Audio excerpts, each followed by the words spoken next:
Berdoa. Tuhan, kami sangat membutuhkan firman-Mu di dalam perjalanan hidup ini,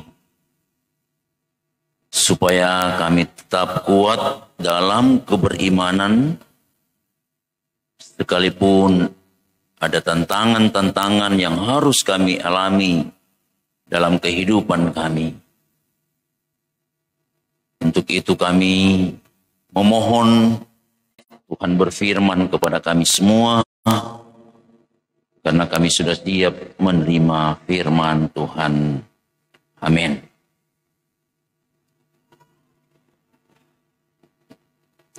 Saudara-saudara, dengarkanlah firman Tuhan yang diambil dalam Kisah Para Rasul, pasalnya yang keempat.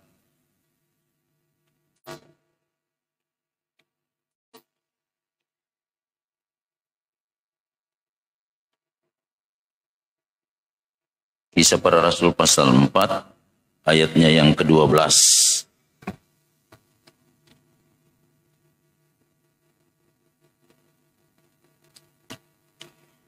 Yang berkata,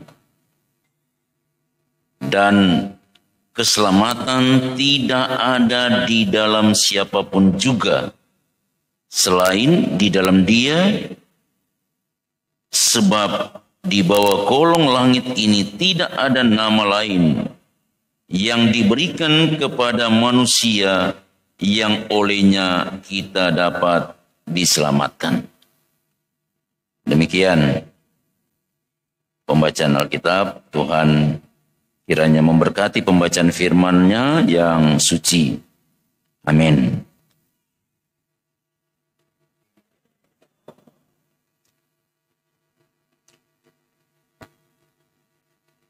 Saudara-saudara, bersyukur di mana Tuhan masih memberikan kesempatan orang boleh ada di hari yang kedua dalam perayaan kelahiran Yesus sebagai Tuhan dan Juru Selamat.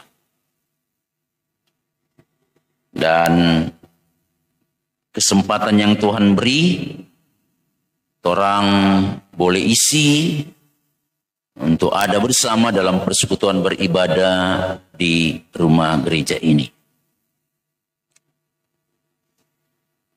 Waktu saya mendapat jadwal dari SEK, jadwal ibadah Natal yang kedua, kita lihat ini ibadah cuma satu kali. Kita bayangkan 28 kolom, kalau satu kolom 20 kakak, berarti berapa Kang? Banyak.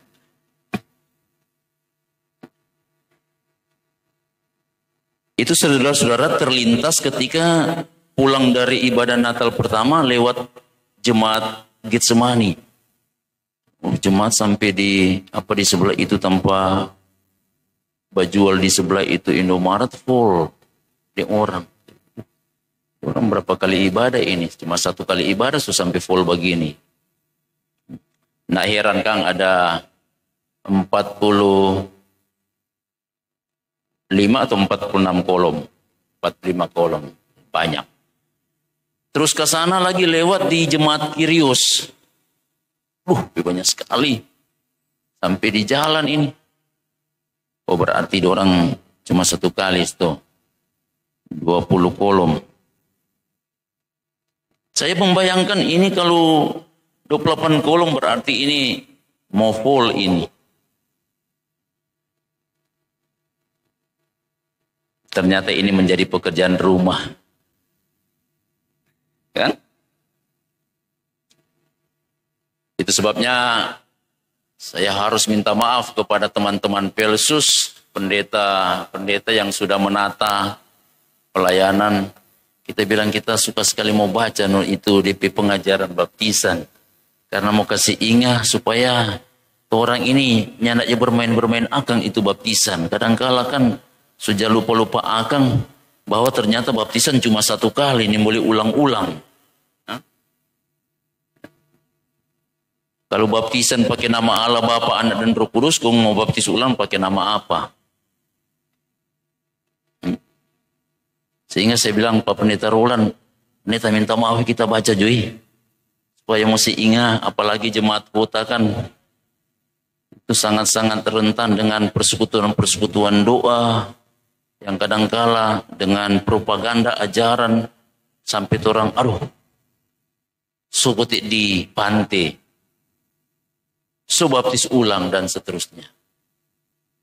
Sehingga saya katakan mesti baca ini supaya kasih ingat Pak anggota jemaat bahwa baptisan itu cuma satu kali. Saudara-saudara yang kekasih dalam Tuhan, di hari Natal yang kedua, orang dihentar dengan bagian pembacaan di dalam Kisah Para Rasul pasal 4 ayatnya yang ke-12. Dan memang ini dalam satu kesatuan dengan ayat-ayat yang lain dalam satu perikop Petrus dan Yohanes di hadapan Mahkamah Agama, di mana mereka dipanggil karena ajaran Yesus sebagai Tuhan dan Juru Selamat. Begitu banyak pengikut-pengikut dari Yohanes, Petrus dan Yohanes, sehingga mendatangkan kecemburuan bagi para imam-imam, kepala pengawal bait Allah, serta orang-orang Saduki. Dalam bahasa orang sebenarnya orang bilang sebanyak sekali ini pengikut dari Petrus dan Yohanes, atau sebanyak sekali ini pengikut-pengikut ajaran Kristus. Sementara semakin berkuranglah pengikut-pengikut mereka. Sehingga kecemburuan itu membuat mereka mempergunakan segala cara, termasuk juga perjumpaan atau sidang di Yerusalem untuk meminta klarifikasi dari Petrus dan Yohanes tentang ajaran yang mereka bawa, dan bahkan juga dengan tekanan-tekanan yang mereka buat supaya Petrus dan Yohanes tidak lagi mengajar bahwa Yesus yang mati, yang bangkit itu, yang adalah Juru Selamat itu kepada banyak orang.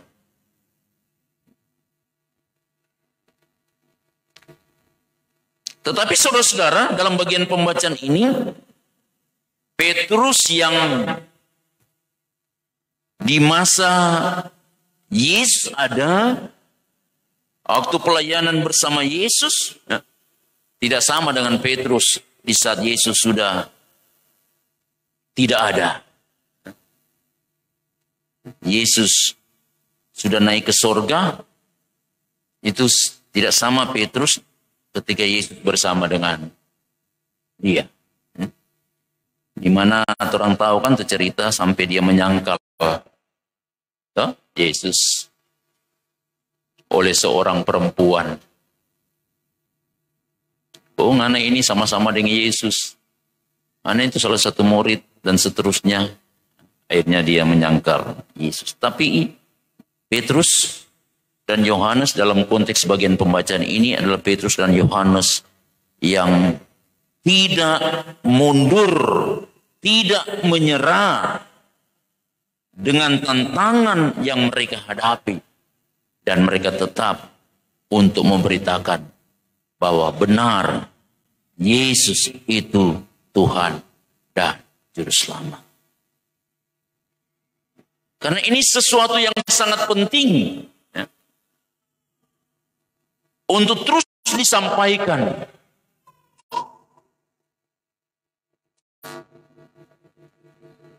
Yesus sebagai Tuhan dan Juru Selamat itu harus betul-betul menjadi satu-satunya Tuhan dan Juru Selamat bagi umat manusia.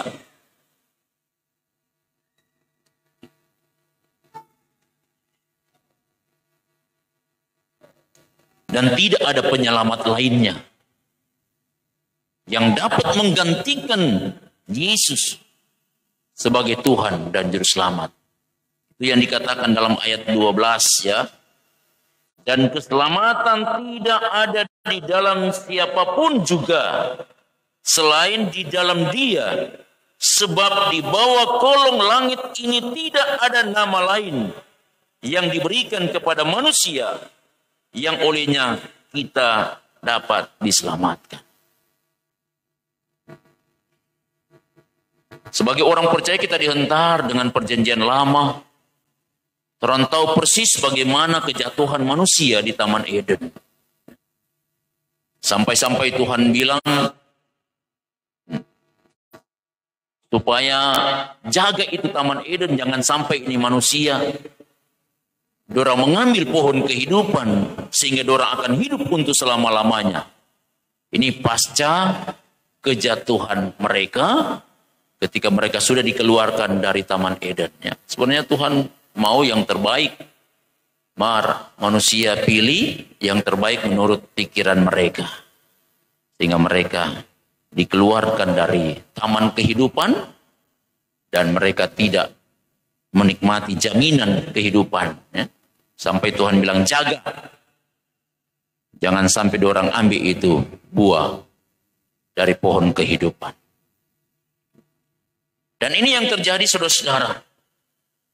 Di mana proses untuk manusia hidup dan menikmati keselamatan kekal dan abadi itu yang terus berjalan seiring perjalanan waktu dalam perjanjian lama. Memang di perjanjian lama orang tahu persis Tuhan Allah menyelamatkan Israel dari kesengsaraan di tanah Mesir sebagai orang-orang yang diperbudak. Memang dalam perjanjian lama orang tahu di mana Allah menyelamatkan Israel ketika mereka dikejar oleh tentara Firaun lewat mujizat Laut Teberau. Memang orang tahu bersama bagaimana umat Israel diselamatkan dari kelaparan, dari kehausan. Orang tahu bersama di mana Allah terus menyatakan diri menyelamatkan umat Israel dalam perjalanan menuju tanah Kanaan. Tetapi semuanya itu bukan pada suatu yang memberikan keselamatan kekal abadi.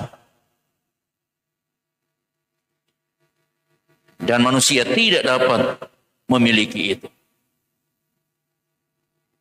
Adakah di antara orang yang dapat mengampuni kesalahan orang? Adakah manusia yang dapat mengampuni kesalahan manusia? Tidak. Dan itu hanya dapat dilakukan oleh Tuhan Allah. Dan Dia melakukan itu lewat Yesus. Sebabnya Yohanes 3 ayat 16, karena begitu besar kasih Allah akan dunia ini sehingga Dia mengaruniakan anaknya yang tunggal, yaitu Yesus, supaya setiap orang yang percaya kepadanya tidak binasa, melainkan beroleh hidup yang kekal. Hubungan yang putus di Taman Eden itu dipulihkan. Batas yang memisahkan Allah dengan manusia lewat peristiwa Taman Eden itu dihancurkan lewat kehadiran Yesus. Itu sebabnya orang rayakan pada Natal pertama, Yesus itu sebagai Tuhan dan Dia adalah Raja di atas segala raja. Memberikan kepastian lewat peristiwa kelahiran Yesus kepada Yusuf dan Maria bahwa Yesus itu betul, Dia adalah Juru Selamat. Dan dalam kesempatan ini juga orang terus diingatkan bahwa Yesus itu Tuhan dan Juru Selamat. Yang akan betul-betul menjadi bagian dalam proses kehidupan sampai pada kesudahan. Orang memang sudah diselamatkan. Orang memang sudah diselamatkan. Tetapi proses keselamatan kekal itu dikerjakan Yesus. Dan dia akan datang untuk kedua kalinya menyelamatkan orang umat manusia. Lewat proses penghakiman. Oleh sebab itu bagian firman ini mengajak bagi kita. Kalau Petrus dan Yohanes tidak menyerah dengan tantangan-tantangan yang ada, tetap berpegang pada kepercayaan bahwa Yesus itu Tuhan dan Juru Selamat satu-satunya, maka dengan demikian orang juga harus mempertahankan ini. Sekalipun kadang-kala datang kan itu godaan-godaan kemanusiaan, aduh, mau di gereja lagi, sedap-sedap di dego-dego ini, angin sepoi-sepoi, bikin mengantuk, sedap mau tidur. Agak belakang jo nanti jo boleh ulang kok gereja. Boleh ulang kok tuh perayaan Natal tahun depan. Siapa mau tahu tahun depan kalau masih ada. Kan?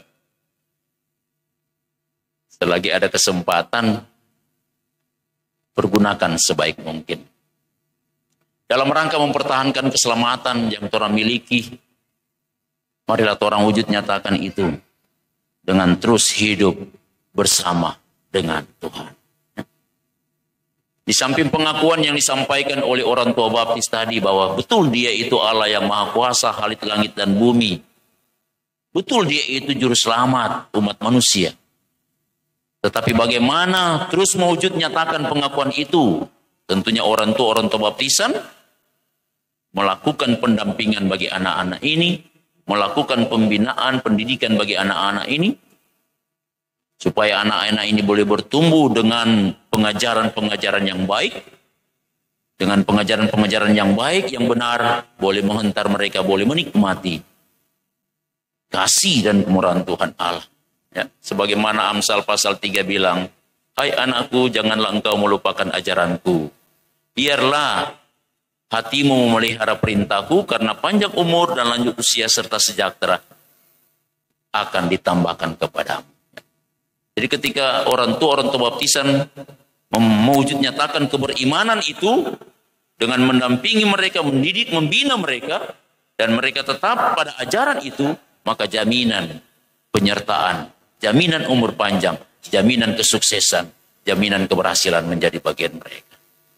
Ya, bicara sejahtera itu bicara kesuksesan, bicara keberhasilan. Dan itulah yang menjadi kerinduan umat manusia. Manusia suka apa? Umur panjang. Di samping umur panjang, apa yang manusia suka? Yaitu kesuksesan. Yang ada manusia bilang, kita kok suka umur panjang, mari kita mau suksesnya. Tidak ada. Atau yang ada manusia yang bilang, kita suka sukses, mari kita mau. Kita suka sukses. Biar kita umur pendek. Ya, tidak ada. Orang cuma suka umur panjang, sukses, berhasil. Dan firman itu jelas bahwa menikmati panjang umur, menikmati kesuksesan, kuncinya hidup pada ajaran Tuhan. Hidup percaya bahwa Yesus itu Tuhan dan Juru Selamat satu-satunya. Dan mewujud nyatakan kepercayaan itu lewat kehidupan. Di mana orang terus mempergunakan waktu, ada waktu ibadah-ibadah, di Bipra, di kolom, di aras jemaat, juga ibadah di gereja. Pergunakan waktu yang Tuhan beri sebagai suatu perwujudan keberimanan yang orang miliki bahwa betul dia Yesus Tuhan dan Juru Selamat sampai pada kesudahan. Sehingga ibaratnya keselamatan yang Yesus kerjakan lewat dia lahir, ya, keselamatan yang sudah dikerjakan lewat kesengsaraannya, keselamatan yang sudah dikerjakan lewat kematian dan kebangkitannya, itu tetap orang jaga, tetap orang pelihara lewat sikap dan tindakan sebagai orang-orang percaya sampai pada kesudahan. Sehingga keselamatan sempurna itu menjadi bagian hidup orang semua. Selamat merayakan Natal di hari yang kedua, Tuhan Yesus terus memberkati. Amin. Puji-pujian